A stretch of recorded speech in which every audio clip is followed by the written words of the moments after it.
सालार के नाज़रीन की खिदमत में सलाम व आदाब अर्ज़ है।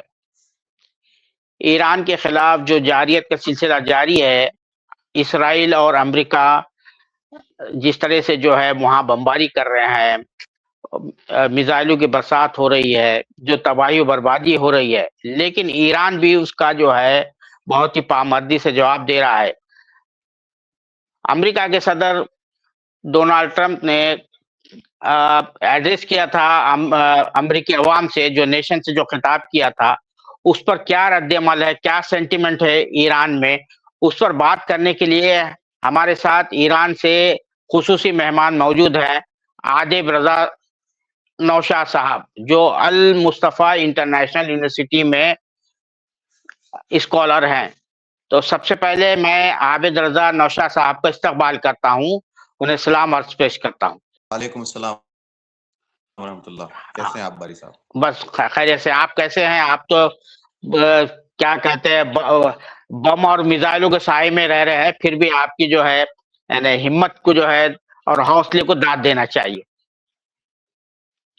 अब आप ये बताइए मुझे कि जो अमेरिकी सदर ने जो तकरीर की है, उसका क्या रद्द-ए-अमल है ईरान में? क्योंकि हम ग्राउंड जो है रिपोर्ट कर रहे हैं। ये देखिए, डोनाल्ड ट्रंप साहब शख्सियत आपके सामने है बिल्कुल, और दूसरी दौर ये उनकी सदारत का है, और इनका दूसरा दौर है। इस अरसे में आपने मुसलसल देखा है कि उनकी शख्सियत क्या है और उनके बयान की वक़्त क्या है। दुनिया की नज़र में, फिर उसके बाद खासकर ईरान की नज़र में उनके बयानात की कोई वक़्त नहीं है, और ईरानी अवाम और ईरानी हुकूमत और उनके ओहदेदार ऑफिशियल्स ट्रंप के बयानात को एक एंटरटेनमेंट के तौर पर लेते हैं। आप देखेंगे कि जिस तरह से कालीबाफ साहब उनका जवाब देते हैं, जिस तरह से कराची साहब उसका जवाब देते हैं, तो उनके लहजे में ट्रंप का एक तमस्खुर भी होता है, और ट्रंप से या उसकी धमकियों से बिला खौफी का कि कोई हमें डर नहीं है तुम्हारी इन धमकियों का। इसलिए कि ये कौम शहादतें देने की, कुर्बानियाँ देने की आती है, और जानती है कि आला अहदाफ के लिए, मकासद किस तरह से अपनी जान का नजराना पेश किया जाता है। यानी जो मुकद्दस अहदाफ इनके हैं, उसके लिए ये अपनी जान का नजराना पेश करने के लिए तैयार रहते हैं, इनके लीडरशिप भी। और जब अवाम ये देख रही है कि हमारी लीडरशिप फ्रंट से लीड कर रही है और अपनी कुर्बानियाँ दे रही है, अपने बच्चों की, अपनी फैमिलीज़ की कुर्बानियाँ दे रही है, तो अवाम के जज़्बे में बहुत ज़्यादा बुलंदी आती है। और यही वजह है कि हम देख रहे हैं कि ईरान के अंदर अवाम और निज़ाम के दरमियान जो अभी इत्तेहाद पैदा हो गया है, वो बेसाख्ता है। यानी इससे पहले कभी ऐसा देखने में नहीं आया था।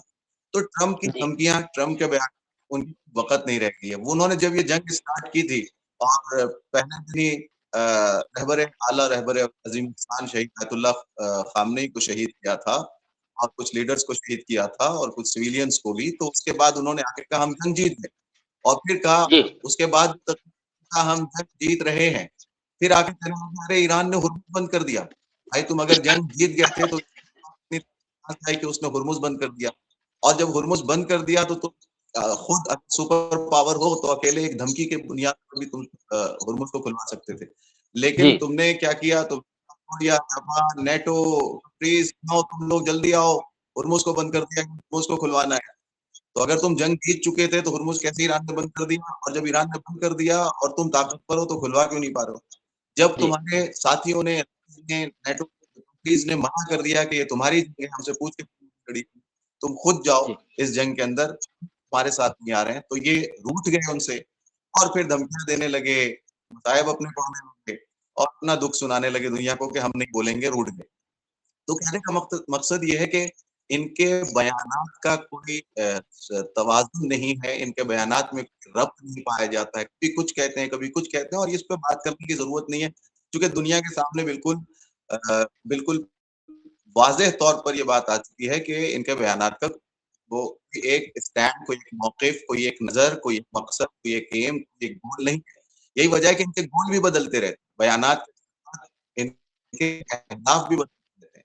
पहले जब इन्होंने जंग स्टार्ट की थी तो कहा था कि हम रेजीम चेंज करना चाहते हैं जी। वहाँ जी। पर। जब रेजीम चेंज नहीं हो सके, तो अब उनकी जंग का हदफ क्या बन गया है कि हुर्मुज़ को खुलवाना है। तो हुर्मुज़ तो जंग से पहले से खुला हुआ था। अब जी। जी। उनका हदफ बन गया है कि मिसाइलों को इंटरसेप्ट करना है। तो ईरान पहले जंग से पहले कब मिसाइल मार रहा था। अब इनका यह है कि ईरान को मुज़ाकरे की मेज पर लाना है, नेगोशिएशन है। तो इनसे कोई सवाल करे तो ईरान तो खुद नेगोशिएशन के टेबल पर बैठा हुआ था, ये जंग का कैसे हो जाएगा? तो कहने का मकसद ये है कि हदफ भी नहीं जानते हैं, इनकी कोई स्ट्रैटेजी भी नहीं है, ये क्या जंग से हासिल करना चाह रहे थे, ट्रम्प साहब को खुद नहीं पता है। बस एक बात रह जाती है, जो कि वहाँ के खुद अमेरिकन एक्सपर्ट्स जो बात कह रहे हैं, अमेरिकन एक्सपर्ट्स भी बात कर रहे हैं और उनकी तीन शख्सियात भी ये बात कह रही हैं कि ये जंग जो है इज़राइल इंटरेस्ट की जंग है, ये अमेरिकन इंटरेस्ट नहीं है। ये इज़राइल के मफाद की जंग है जिसमें ट्रम्प साहब कूद पड़े हैं। इनका नारा ये था कि make America great again, America को जी दोबारा मागा ग्रेट बनाना है। जी मागा मागा का नारा लेके बुलंद हुए थे और ये इज़राइल अमेरिका से स्विच कर गए इज़राइल फर्स्ट की तरफ। ये पूरी जंग इज़राइल फर्स्ट के नाते लड़ी जा रही है। यही वजह है कि खुद ट्रम्प की कमेटी के अंदर ट्रम्प के जो सहयोगी जिसको कहें के हामी थे, जो सपोर्टर्स थे, उनका हिस्सा वो इनसे खिलाफ हो गए हैं और उन्होंने आके मिसाल के तौर पर जो कैंट जो काउंटर टेररिज्म के हेड थे, वो इस्तीफा देते हैं, रिजाइन करने के बाद आके इंटरव्यूज दी टकर कार्लसन वगैरह को और दीगर इंटरव्यूज उनके अगर पढ़ें तो वो यही कहते हैं कि ये इजरायली इंटरेस्ट की जंग है, अमेरिकन इंटरेस्ट की जंग नहीं। लिहाजा जी कार्लसन जो जैसे लोग उससे जुदा हो जाते हैं और उन्होंने ये भी कहा ईरान में कोई इमिनेंट थ्रेट नहीं था, जो जंग स्टार्ट की गई है ये थ्रेट इमिनेंट थ्रेट है और फौरन उसको नाबूद करना जरूरी है, कोई भी ऐसा थ्रेट नहीं था। हाँ, टकर ये कार्लसन बात को तो जो नहीं, मैं असल में जो है ना, मैं बीच में आपको ये कर रहा हूँ, मदाखलत कर रहा हूँ। मैं ये जानना चाह रहा हूँ कि अब 1 महीने से ज़्यादा हो चुका है, अरसा हो चुका है, तो लोग जो है जंग से उकता जाते हैं, ऊब जाते हैं। आपके जो है प्रेसिडेंट साहब जो है ईरान के, मसूद साहब ने अमेरिका की पब्लिक से अपील की है कि वो जंग रुकवाने में जो है वहाँ की आवाम को ये करने के लिए, इस सिलसिले में ये बात कही है। तो इस पर क्या कहेंगे आप? यानी एक होता है, एक जाहिर बात है, सभी इंसानों की नफ्सियात एक जैसी होती है, साइकोलॉजी एक जैसी होती है। हम्म, साहब का जो लेटर है आज का अमेरिका की आवाम के जी नाम, उसको जी एक जी तरफ जी रखिए और हाँ ट्रम्प की इस दौरान जितनी तकरीरें हैं उसको एक तरफ हाँ जी रखें जी तो आपको मालूम, आप तकाबुल कर सकेंगे कि ये 2 लेटर नहीं, 2 तहजीबों का तकाबुल है। ये 2 लेटर नहीं, 2 फिक्रों का तकाबुल है। एक फिक्र इंसानी वैल्यूज पर मुनसर और उसकी बुनियाद पर आने वाली है और दूसरी शैतानी फिक्र है, जहाँ पर सिर्फ जुल्म और बर्बरियत और इस्तेमार और इस्तिकबार है, जहाँ पर इंपीरियल है और यहाँ कमजोरों की आवाज है मगर मजबूत आवाज है जो जुल्म के मुकाबले में खड़ी हुई है। दोनों के अंदर अगर आप देखें कि अकली तकाज़ुन के मुताबिक कौन सी तकरीर है तो उसका भी फर्क आपको वाज़ेह नजर आ जाएगा। तो कहने का मकसद ये है कि ये सिर्फ 2 लेटर के नुमाइंदे, वो फिक्रों के नुमाइंदे हैं, वो तमद्दुन के नुमाइंदे हैं, जिसे हमें गौर से पढ़ना चाहिए। दोनों उनकी तकरीर को देखना चाहिए और मसूद पेज़ेश्कियान साहब के लेटर को देखना चाहिए कि कितना माकूल, कितना बैलेंस्ड, कितनी मुनासिब बात उन्होंने की है। और दूसरी बात, उन्होंने ये अमेरिका की सिर्फ बात नहीं कि अमेरिका की अवाम से ये रिक्वेस्ट की है कि आप जो है कीजिए, जंग रुकवा दीजिए, ऐसा नहीं है। उस पूरे लेटर को आप पढ़िए तो उन्होंने सबसे पहले खिताब किया है अमेरिका की अवाम को और न सिर्फ अमेरिका की अवाम को, बल्कि उन्होंने खिताब किया है कि जितने भी इस दुनिया में हकीकत को जानने की तलब रखने वाले अफराद हैं, उन सब के नाम ये लेटर लिखा। वाकई ये सिर्फ अवाम के लिए नहीं, हम लोग भी पढ़ें, दुनिया के तमाम आज़ाद और इंसाफ पसंद इंसान इस लेटर को पढ़ें, इसकी कि भारत को एक जुमले को गौर से पढ़ें, तो उनको मालूम होगा कितना मुअस्सिर और मंतकी खत लिखा गया। उन्होंने इसमें पेज़ेश्कियान साहब ने सबसे ईरान दीन, तमद्दुन का और सिविलाइजेशन का जिक्र किया है, जिसकी तारीख 5000 से 7000 साल पुरानी है। 7000 का इनका सिविलाइजेशन है, तो इसको जी नाबूद करना इंसानियत के बरखिलाफ है और ये कि मुमकिन भी नहीं है, कोई इसे नाबूद नहीं कर सकता है। क्योंकि तमद्दुन सिर्फ चंद बिल्डिंगों का नाम नहीं है, तमद्दुन इंसान की रूह, इंसान की तहज़ीब, कल्चर का हिस्सा होता है, तो उसको इस तरह जी नाबूद नहीं किया जा सकता। जी इसी तरह उन्होंने उसमें जो है वो ये कि ईरान कभी भी अग्रेसर नहीं रहा है, कि पहले उसने किसी पर नहीं किया है, कभी भी उसके यहाँ एक्सपेंशनिज्म नहीं किया है, तो भी उसके यहाँ नहीं है, कभी भी इंपीरियलिज्म का हामी नहीं रहा है ईरान। ये सारी बातें उन्होंने बयान की हैं, जबकि इसके बरक्स अगर अमेरिका को देखा जाए तो उसकी तारीख पूरी हुई है एग्रेशन से, अटैक से, बेगुनाहों को खून बहाने से, दूसरे मुल्कों पर कब्जा करने से, और उनके जो नेचुरल रिसोर्सेज हैं उनको हथियाने से उसकी हिस्ट्री और पूरी तारीख भरी हुई है। इस जी, उन्होंने भारत इशारा है। किया। तो उसके अब बाद ये वो जो फरमाते जी, हैं कि जी, जी, जी, जी, जी, जी, कंटिन्यू करिए। जी, मैं ये ये अर्ज कुछ कर रहा था, उसके बाद ये करके ईरान के ऊपर इतनी जंगें लड़ी गई, थोपी गई, लेकिन उसके बावजूद ईरान ने सिर्फ और सिर्फ रिटेलिएट किया है। इसका मतलब ये नहीं कि ईरान कमजोर रहा है या उसको जवाब नहीं दिया, जुल्म के मुकाबले में खड़ा नहीं, कि ईरान ने उसी सिविलाइजेशन का सहारा लेते हुए उन्हीं बुनियादों, उन्हीं दीनी और इंसानी बुनियादों पर हमेशा जालिमों का मुकाबला किया है, साम्राज्य का मुकाबला। अगरचे कुर्बानियां दी हैं, लेकिन हमेशा कामयाबी भी हासिल की है। और एक अहम बात जो उन्होंने कहा है, हम लोग अमेरिका के साथ हमारी जो जंग चल रही है या किसी मुल्क के साथ अगर जंग होती है तो मुल्क से उस मुल्क की या अमेरिका की पॉलिसीज के खिलाफ हमारी जंग, न कि वहां की पब्लिक के खिलाफ। हम अगर डाउन टू अमेरिका या डेथ टू अमेरिका, तो नहीं, इसका ये मतलब बात ये नहीं आपकी बात बिल्कुल वजह है जो कह रहे हैं आप, जिस अंदाज से। अब जो है मैं ये जानना चाह रहा हूं कि जंग काफी तूल पकड़ चुकी है, तो उसके नतीजे में जो हौसला होता है, मोरल होता है, और ये खबरें जो है तेहरान बेस्ड एक सहाफी जो है, उनका नाम जॉन हुसैन साहब है, उनका एक ट्वीट आया था एक्स पर, उस पे ये कहा गया है कि जवाद जरीफ जो साबिक वजीर खारजा है, एक और लीडर का नाम मुझे याद नहीं आ रहा, उनको गिरफ्तार कर लिया गया है। सोर्सेस के हवाले से लिखा था उन्होंने। तो इसमें कहां तक सदाकत है, क्या मामला क्या है ये? हाँ, ये लोग जानना चाहते हैं असल में इसमें क्या सदाकत है। देखिए वक्त कम है, इसलिए मैं सोच रहा था कि इस हाँ, मैटर को हाँ, पेजिशकियान हाँ, मुख्तसर के जो मुख्तसर दे दीजिए आप, बस एक और सवाल कर लूंगा मैं। हाँ, हाँ, इससे वो बयान करना चाह रहा था, लेकिन चूंकि वक्त नहीं है, लिहाजा मैं हाँ, अपने नाजरीन से दरख्वास्त करूंगा जाके हाँ, सर्च करें पेजिशकियान साहब के लेटर मुकम्मल पढ़ें। जी, ये जॉन जी, हुसैन साहब जो कोई वो ईरान के नहीं है वो, जी, और यहाँ पर दूसरी बात उनके ट्वीट में नजरों से गुजरा बेसलेस है, जी, उसकी कोई जी, authority नहीं है, यहाँ किसी ने भी उसकी जी। तारीफ नहीं की है, लिहाजा उस पर मैं करूँ।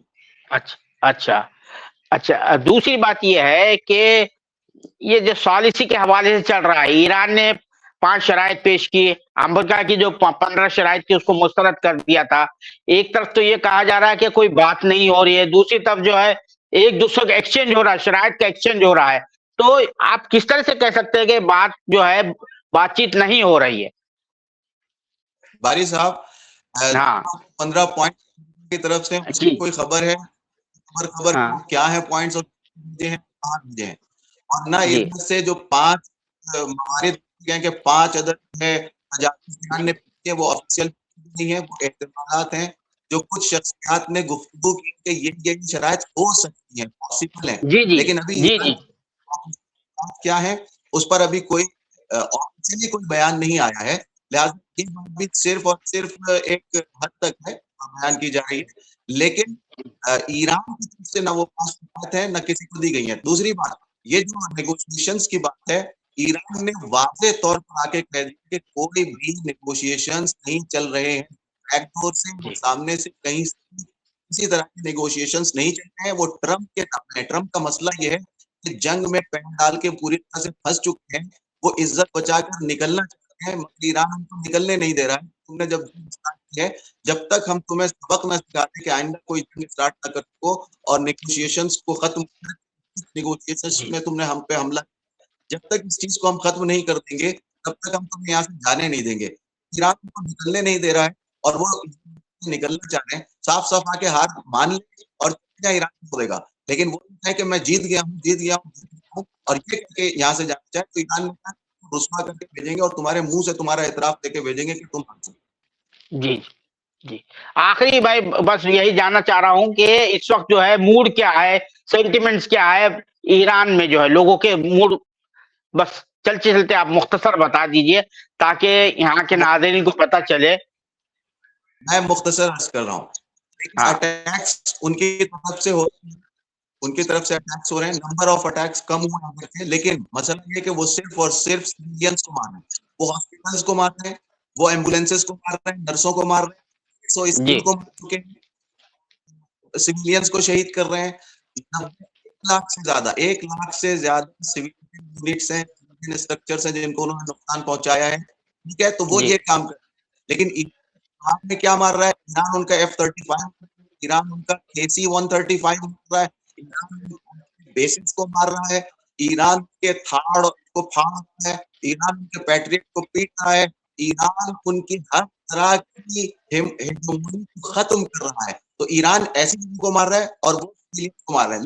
इसके बावजूद जो ईरान का माहौल है, अगर आप यहाँ पर होते तो आप देखते, रात को निकलता हूँ यहाँ पर, रात भर चौराहों पर और सड़कों पर अपनी गाड़ियों से, पैदल, हर तरह से अपने बीवी बच्चों को लेकर मौजूद हैं, नारे लगा रहे हैं, ईरान का परचम ले और इंतकाम की बात कर रहे हैं कि इंतकाम किया जाए, जंग खत्म नहीं होनी चाहिए, अमेरिका और इजराइल दोनों को सबकना सिखा दिया है, तब तक ये जंग जारी रहेगी। आपको बता, जंग ज़दा जो इलाका है वहां पर चीजें खत्म हो जाती हैं, दुकानें बंद हो जाती हैं, दुकान से सामान खत्म हो जाते हैं, कीमतें बढ़ जाती हैं।